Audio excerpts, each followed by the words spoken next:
अस्सलाम वालेकुम नाजरीन, मैं हूं मलिक फ़याज़ निज़ामी एडवोकेट और आप देख रहे हैं मेरा यूट्यूब चैनल। हमने पढ़ा सेक्शन 31, 32, 33, 34, 31 हमने पढ़ लिया साहब का वीडियो में। आज हम पढ़ेंगे सेक्शन 32 की तरफ। सेक्शन 32 की डेफिनेशन देखिएगा गौर से। Presumption as to intent of parties. Presumption मफरूजा as to intent of parties की इंटेंशन का दो चीजें इस सेक्शन में आपने याद रखनी। एक इंटेंशन एंड सेकंड जो बात है याद रखने वाली है वो है contract is equitable or not. अंग्रेज बहुत सियाना था।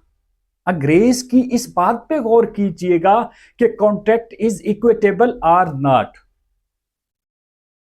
कि वो जो मुआहदा है ना वो बराबरी की बुनियाद पर है या नहीं है, आपने ये जज करना उसमें। अब हम बढ़ते हैं इलस्ट्रेशंस की तरफ। अब इलस्ट्रेशंस में जो है जो बातें की गई वो सिर्फ और सिर्फ adjudgement of the civil court or a civil जज। एट जजमेंट, अब सिविल जज की एट जजमेंट, अब एट जजमेंट करने के काबिल ही ना हो सिविल जज साहब, तो फिर वो कैसे प्रज्यूम करेंगे, मफरूजा कैसे लगाएंगे? नहीं लगा सकते। तो भाईजान ये जो सेक्शन है presumption as to intent of parties, presumption है, मफरूजा है as to intent of parties. आगे कि पार्टीज का मफरूजा लगाना, ये मफरूजा लगाना है कि पार्टीज की नीयत क्या थी, इंटेंट क्या थी, नीयत क्या थी।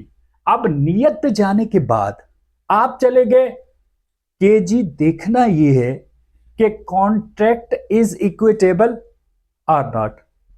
अब equitable or not, equitable or not, तो ये किसने जज करना? एड जज, एड जज, एड जज। अब आ जाए, अंग्रेज ने ना कुछ कुछ रास्ते हमें दिए, कुछ भटकाने के लिए और कुछ रास्ते पे पहुंचाने के लिए। अंग्रेज ने क्या इसमें इलस्ट्रेशन क्या बयान की?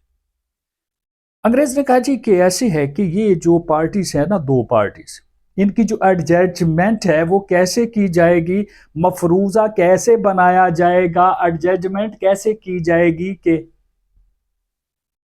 देखना यह है कि उस एग्रीमेंट में जो जो आर्टिकल्स लिखे गए, जो आर्टिकल्स, जो इंस्ट्रूमेंट्स, जो जो जो जो जिन जो लीगल राइट्स उसमें लिखे गए, उनकी वैल्यू क्या बनती।